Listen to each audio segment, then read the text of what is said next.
পটল অপছন্দ? আজ আমি বাজি ধরে বলছি, এই রেসিপিটা বানালে যে পটল ছুঁয়েও দেখে না সেও প্লেট চেটেপুটে খাবে। আর এই গরমে তো রোজ বানাতে বাধ্য হবেন, কারণ পটলের এই তরকারিটা একদিন খেলে 3 দিন পর্যন্ত স্বাদ লেগেই থাকবে। তাই ভিডিওটি স্কিপ না করে শেষ পর্যন্ত দেখুন। আশা করছি আজকের এই সাধারণ পটল দিয়ে অসাধারণ রেসিপিটি আপনাদের কাছে অনেক অনেক ভালো লাগবে। হ্যালো এভরিওয়ান, আসসালামু আলাইকুম, welcome back to my channel. আপনারা সবাই কেমন আছেন? আশা করছি যে যেখানে আছেন সবাই অনেক অনেক ভালো আছেন এবং সুস্থ আছেন। কাছে অথবা দূরে, দেশ অথবা দেশের বাহিরে যে যেখান থেকে দেখছেন সবাইকে অসংখ্য ধন্যবাদ। সবার জন্য মন থেকে দোয়া এবং শুভকামনা রইল। আর এই পটলের রেসিপিটি বানানোর জন্য স্পেশাল একটি মশলা প্রয়োজন, তাই স্পেশাল মশলা দিয়ে এই পটলের রেসিপিটি আপনাদের সাথে শেয়ার করছি। আপনারা বাসায় ট্রাই করে দেখতে পারেন, আশা করছি অনেক অনেক ভালো লাগবে। চলুন দেখে নেওয়া যাক আজকের স্পেশাল মশলা দিয়ে পটলের অসাধারণ রেসিপিটি। বন্ধুরা, এক এক করে পটলের খোসা আমি ছাড়িয়ে নিয়েছি। এখন আমি মাঝখানে ফালি করে কেটে নিছি। আর কিভাবে কেটে নিছি একটু খেয়াল করলেই বুঝতে পারবেন। এভাবে একটু বাঁকা করে কেটে নিলে সব ধরনের মশলা পটলের ভিতরে ঢুকে যাবে। আর এই পটলের রেসিপিটি করে আপনারা রুটি, পরোটা অথবা গরম ভাতের সঙ্গে খেতে পারবেন। পটলগুলো কাটা হয়ে গেছে। এখন আমি একটি বলে পটলগুলো তুলে নিচ্ছি। এখন 2 থেকে 3 বার পানি পাল্টিয়ে পটলগুলো ধুয়ে নিব। ধুয়ে পানিটা সেকে নিয়ে আসছি। এখন পটলগুলো ম্যারিনেট করে নিব। 1/2 টেবিল চামচ হলুদের গুঁড়া, স্বাদ মতো লবণ দিয়ে নিচ্ছি।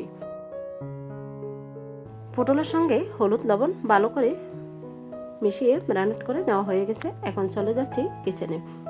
প্যান বসিয়ে দিয়ে দিচ্ছি পরিমাণ মতো তেল। তেলটা গরম হয়ে গেছে। এখন আমি সবটুকু পটল দিয়ে দিচ্ছি। এই পর্যায়ে কিন্তু চুলার আঁচ বাড়িয়ে দিতে হবে। চুলার আঁচ বাড়িয়ে আমি পটলগুলো ভেজে নিব। এখন পটল ভাজা হতে হতে বাকি কাজগুলো করে নিচ্ছি। এখানে আমি নিয়েছি কয়েক পিস চিকেনটাও ছোট করে কেটে এবং ধুয়ে পরিষ্কার করে নিয়েছি। এখন ম্যারিনেট করে নেব। তার জন্য অ্যাড করে দিচ্ছি স্বাদ মতো লবণ, 1/2 টেবিল চামচ হলুদের গুঁড়া, 1 টেবিল চামচ মরিচের গুঁড়া, আর দিয়েছি 1 ফালি লেবুর রস। লেবুর রসটা অবশ্যই দেবেন, তাহলে চিকেনের যে গন্ধটা থাকে সেটা আর থাকবে না। অনেকেই কিন্তু এই ব্রয়লার চিকেনটা খেতে পছন্দ করে না। ঠিক এইভাবে আপনি একবার রান্না করে দেখুন, খেতে কিন্তু ভীষণ টেস্টি হবে। এখন ভালো করে ম্যারিনেট করে নিচ্ছি।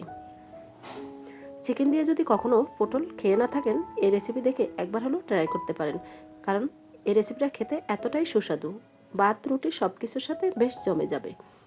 আমরা অনেকে কিন্তু আলু পছন্দ করি না। চিকেনের সাথে আলু না দিয়ে এই পটল দিয়েও এইভাবে রান্না করে দেখতে পারেন। তাই ম্যারিনেট করা হয়ে গেছে, চলে আসলাম কিচেনে।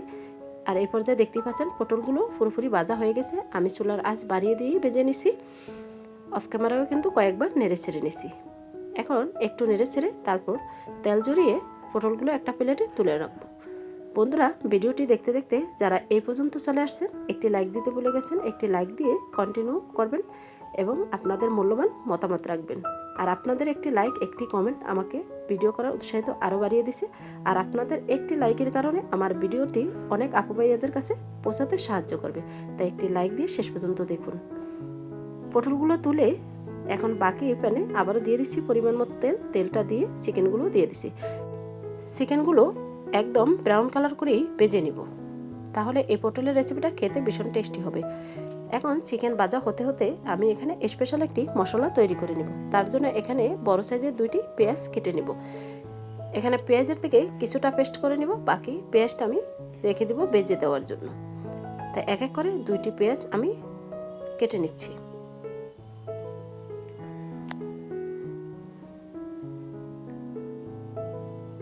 পেঁয়াজ কাটা হয়ে গেছে, এখন আমি প্লেটে তুলে নিচ্ছি। তারপর কেটে নিচ্ছি এখানে রসুন। এই রেসিপিটা রান্না করার জন্য যতটুকু রসুন প্রয়োজন ঠিক ততটুকুই নিয়ে নিচ্ছি। রসুনটাও একদম ছোট ছোট করে কেটে নিচ্ছি। রসুন কেটে একটা বাটিতে তুলে নিচ্ছি। তারপর আমি কেটে নেব এখানে 1 টুকরো আদা। আদাটাও ছোট ছোট করে কেটে নিচ্ছি। আদা কেটে সেম বাটিতে তুলে নিচ্ছি। আর ওখান থেকে কিছুটা পেঁয়াজ এখানে অ্যাড করে দিচ্ছি। তারপর অ্যাড করে দিচ্ছি 1/2 টেবিল চামচ জিরা, 1/2 টেবিল চামচ আস্ত ধনিয়া, আর দিয়েছি সামান্য পরিমাণ পানি। এখন মশলাটা পেস্ট করে নিব। পেস্ট করে নেওয়া হয়ে গেছে, একটা বাটিতে ঢেলে নিচ্ছি। এখন এই মশলার ভিতরেই আমি এক এক করে সবগুলো উপকরণ অ্যাড করব।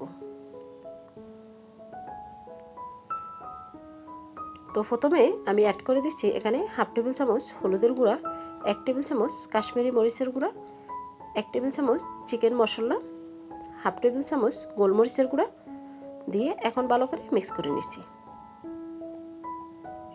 আর এখানে সামান্য পরিমাণ পানি অ্যাড করে দিচ্ছি, দিয়ে ভালো করে মিক্স করে নিব। বাকি উপকরণগুলো রান্না করার সময় অ্যাড করে নিব। তো মশলাটা তৈরি হয়ে গেছে, চলে আসলাম কিচেনে। আর দেখতে পাচ্ছেন চিকেনগুলো একদম ব্রাউন কালার করে ভাজা হয়ে গেছে। এই চিকেনগুলো ব্রাউন কালার করে ভেজে দিলে খেতে কিন্তু ভীষণ টেস্টি হয়। আপনারা চাইলে চিকেনটা আরেকটু হালকা করেও ভেজে নিতে পারেন। এখন চিকেনগুলো সেম প্লেটেই পটলের সাথে তুলে নিচ্ছি।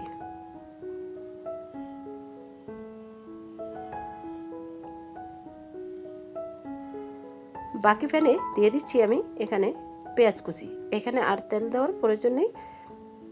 এখন পেঁয়াজটা ব্রাউন কালার করে ভেজে নেব, তাই অ্যাড করে দিচ্ছি এখানে বাড়তি আরও কিছু উপকরণ।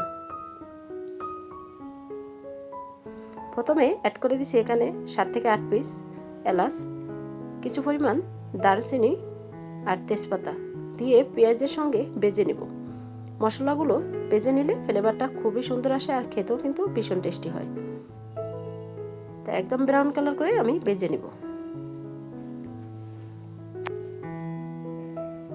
পেঁয়াজগুলো ব্রাউন কালার করে ভাজা হয়ে গেছে। এখন অ্যাড করে দিচ্ছি যে মশলাটা সবগুলো উপকরণ দিয়ে অ্যাড করে নিচ্ছি, সেটা দিয়ে এখন বেশ কিছুক্ষণ ধরে কষিয়ে নেব। মশলাটা ঠিক পারফেক্টভাবে কষিয়ে নিতে হবে, তাহলে রান্নার স্বাদ কিন্তু বহুগুণে বেড়ে যাবে। আর এই রান্নাতে কিন্তু সবসময় গরম পানিটা অ্যাড করবেন। রান্নার স্বাদ বাড়াতে হলে দুইটি জিনিস অবশ্যই খেয়াল রাখতে হবে। রান্নাতে কখনো ঠান্ডা পানি দেওয়া যাবে না, আর মশলাটা পুরোপুরি কষিয়ে রান্না করতে হবে। ঢাকনা দিয়ে বেশ কিছুক্ষণ ওয়েট করছি, কিছুক্ষণ পর ঢাকনা তুলে নিচ্ছি। আর দেখতেই পাচ্ছেন মশলাটা পুরোপুরি কষানো হয়ে গেছে। যখন দেখবেন উপরে ভেসে উঠছে তেল, তখনই বুঝবেন পারফেক্টভাবে মশলাটা কষানো হয়ে গেছে।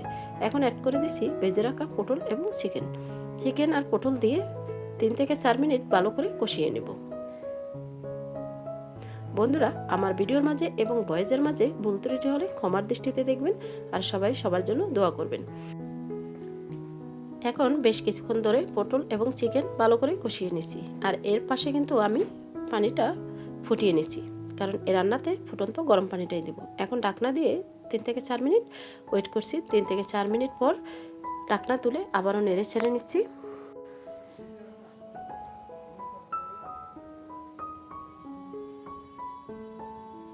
তো পুরোপুরিভাবে কষানো হয়ে গেছে। এখন আমি অ্যাড করে দিছি ফুটন্ত গরম পানি, এখানে 2 কাপ পরিমাণ।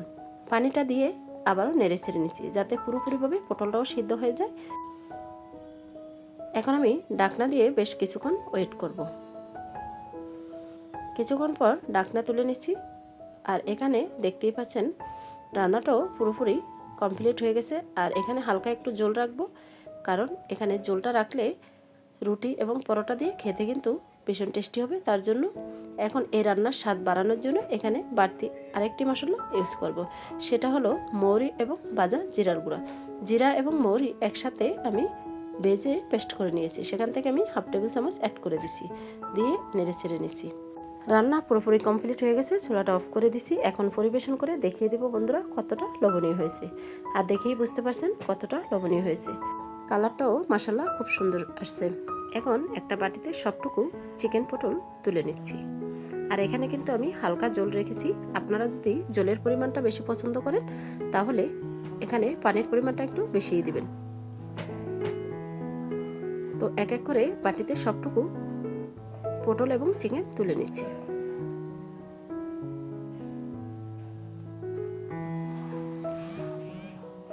আর বন্ধুরা, দেখতেই পাচ্ছেন কতটা লোভনীয় হয়েছে সাধারণ পটল দিয়ে চিকেনের এই রেসিপিটি।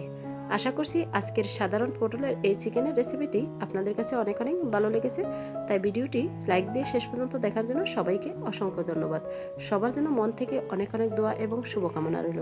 আজকের মতো এখানেই বিদায় নিচ্ছি। আবারও দেখা হবে আপনাদের সাথে নেক্সট কোনো রেসিপির সাথে। ততক্ষণে আপনারা সবাই অনেক অনেক ভালো থাকবেন এবং সুস্থ থাকবেন। নিজের খেয়াল রাখবেন, পরিবারের খেয়াল রাখবেন, আর চ্যানেলের সাথেই থাকবেন। আসসালামু আলাইকুম রহমতুল্লাহি ওয়া বারাকাতুহু। আল্লাহ হাফিজ।